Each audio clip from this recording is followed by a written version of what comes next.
I now recognize Senator Van Hollen. Thank you. Thank you, Mr. Chairman. Mr. Blanche, in response to Senator Kuhn saying that Capitol Hill police officers were worried that people who assaulted them on January 6th might benefit from a slush fund, you said that couldn't be true because it hadn't been set up. I didn't say it couldn't be true, Senator. I didn't say it couldn't be true. I said it was surprising it was true. Okay.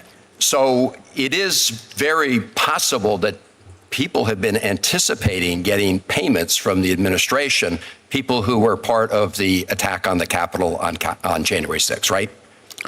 You're asking me to speculate on the possibility of something? Have you not heard of anybody anticipating getting payments from that? No, I haven't. Okay. I don't know what that means, actually. Mr. But I won't speculate. I want to put in the record, submit for the record, a January 2026 Washington Post story, a long story entitled, "For Many January 6 Rioters, a Pardon from Trump Wasn't Enough." And it goes on to quote, the President of the United States, when asked about these payments, said, "A lot of people in government now talk about it because a lot of people in government really like that group of people," unquote, referring to the January 6 rioters. Are you not aware of that statement from the President? I have never read the Washington Post. Well, I can tell you that there are a lot of people I accept that you read it. For a long time who've been anticipating payments. You're not aware of that? In fact, when I asked, you're telling me there's a lot of people that were anticipating payments? Yes. No. Well, I'm not aware of that. Okay. Well, Mr. Attorney General, you are in a bubble because the reality... Because I don't read the Washington Post? No, Okay. no. Obviously, you should be in touch with some of these folks because I asked you specifically about an individual who had molested kids and been convicted about his anticipation of getting a payment.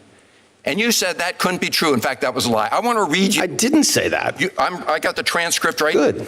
You said it was obvious. I'm obviously lying in the question because there's no way the person committed to that because the slush fund did not exist. That's what you said. I'm going to read from you, Mr. Attorney General, an affidavit from the Hernando County, Florida Sheriff's Office. And I want you to listen carefully to what this police officer said about this criminal named Andrew, pardoned by the president, now being charged for child molestation.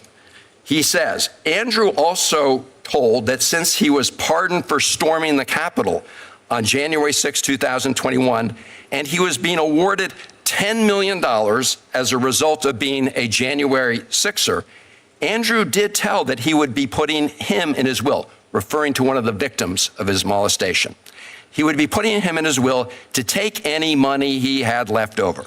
This tactic was believed to be used to keep from exposing what Andrew had done to him, signed under penalty of perjury by someone in the sheriff's office. And you're telling me you don't know about all these people who have been signaled by the President of the United States and others that they're going to get payments. I think that that's what you just read is disgusting. It's horrible that happened, but that's not what I said. What? I mean, you can say you're telling me and then make up something that I'm not saying, or you can let me speak. Mr. Attorney General, yes. I'm reading from the statement here. I got a transcript of what our exchange earlier. And you essentially said, well, you're obviously lying in your question because there's no way this person committed to that because the slush fund of which you called it did not exist, just as you suggested. Right, and it's true that even the affidavit that you just read said that he would be awarded this criminal suggested he'd be awarded $10 million. Now you're playing absolute word games. I am not playing a word game. Of course you are, because people and also words matter. Words matter. So if you're going to quote me accurately. Mr. Chairman, I'd like to put in the record, January 6 rioter pardoned by Trump was sentenced to life in prison for child abuse. Pardoned Capitol Hill rioter tried to bribe child sex victim with promise of January 6 payout. And I will close with this, Mr. Attorney General. You can't tell us today that this individual would not be eligible for a payout from this fund. I find that obscene. And I'm going to ask you one last time. You keep comparing this case to the Keep Eagle case. In that case, as you've admitted, a judge ultimately signed off. I'm asking you, before you proceed with this fund, will you have a federal judge sign off on it? I didn't compare the cases. What I said is the commission that we set up yesterday is nearly identical to the commission that was set up during Keep Siegel. So it's please, not. you No. repeatedly put words in my mouth, no, and then you say, "Oh, I'm playing wordsmith." Words matter. Mr. And General, so if you, they do matter. You said they were. I got. Look, the transcript will speak for itself. It will. But you compared in your own release. In the Department of Justice own release, you compared it to this case. And in this case, a judge signed. My final question I am comparing. Will you agree, as they did in that case, that before you proceed with this fund, a federal judge will sign off and approve it? Will you agree to that? Federal judge. So there's no mechanism. Actually, there is a federal judge presiding over this case. The case was dismissed by the judge last night. Yeah, because you moved to create this fund. I didn't move. I did not move. The settlement result, Mr. Attorney General, come on. So so you're not going to submit this proposal to any federal judge or independent? There is no judge. Any independent authority? What does that mean, an independent authority? It means not somebody who's getting to pick 5 of the members who is the president's former personal attorney. That would be somebody who would be independent. I'm the acting attorney general, okay? And the fact that I used to be President Trump's lawyer is just a fact, but I'm the acting attorney general. So don't say the president's former personal lawyer will do something. The acting attorney general will do something. Mr. Attorney General, you are acting today like the president's personal attorney, and that's the whole problem. You've got you have a whole banner of his face hanging over the Department of Justice, and you and everybody else walks under it, and you are acting like you're his current personal attorney. Mr. Chairman, I have no further questions. Attorney General, let me ask this question in this regard to the fund. Is there in your mind a nature or a description of the individuals that you hope to find to serve on that board that makes the decisions that we're talking about? Yeah, we want people who will have the ability to evaluate. I mean, with a couple of the questions from the senator and from others today, evaluate whether somebody who's applying for compensation is entitled to it, and if they are entitled to it, what amount and how to go about doing that. So we expect there'll be experienced people. It'll be public. People can be critical if they so choose, and so we haven't come up with names yet, and we will. I think we have 30 days to do so, and when we have the names, we'll announce them. And what's the standard by which a determination is made that compensation should be had? So in the broadest sense, it's weaponization. It's not limited to Republicans. It's not limited to Democrats. It's not limited to January 6 defendants. It's limited only by the term weaponization. And so I expect that the commissioners, and what I expect they will do, because they'll have to, is set up guidelines and set up procedures for individuals to apply for that. The weaponization then gets defined, could be, I assume you can't expand the word weaponization, but you can narrow where it seems to be most applicable, where the weaponization, if it occurred, is the most egregious. Is there some kind of standard by which you would evaluate a case-by-case basis? I think there has to be standards, and I think it is a case-by-case basis. I think that it will depend on, but when you say there's a standard and then say it's case-by-case, that's the issue, right? Is that the case-by-case analysis is what's going to have to be done, and I expect that it will be done. I mean, I think it's telling that everybody on the left and everybody in the liberal side of the media immediately says it's a slush fund for President Trump's friends.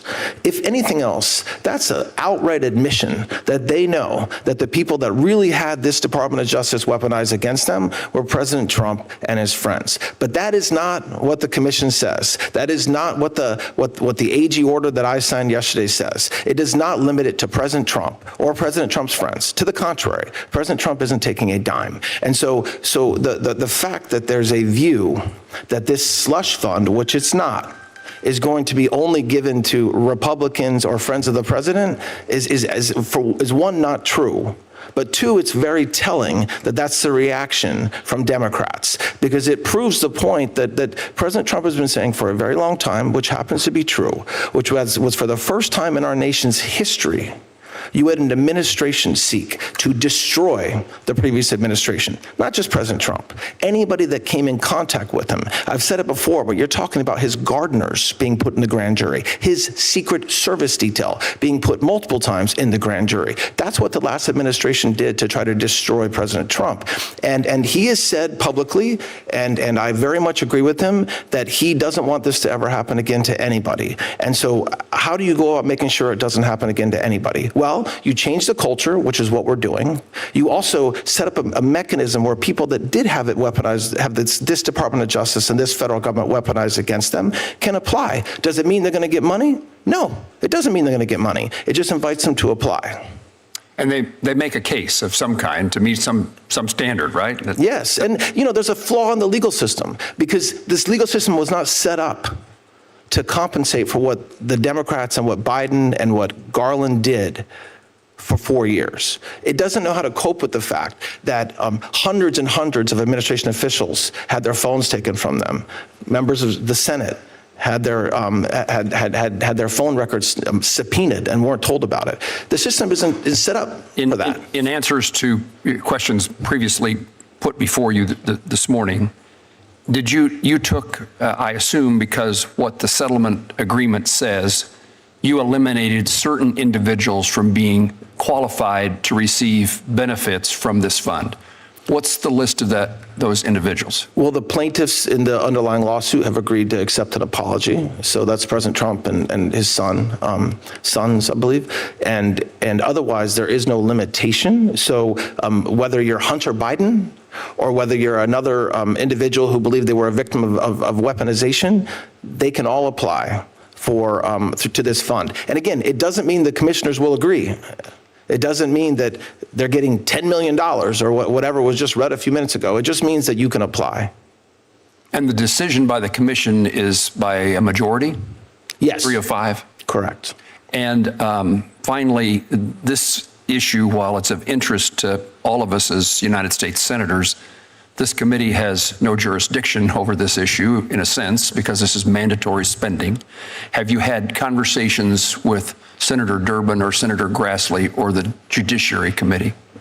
I have not had conversations over the past, 24 hours about this. No, I have not.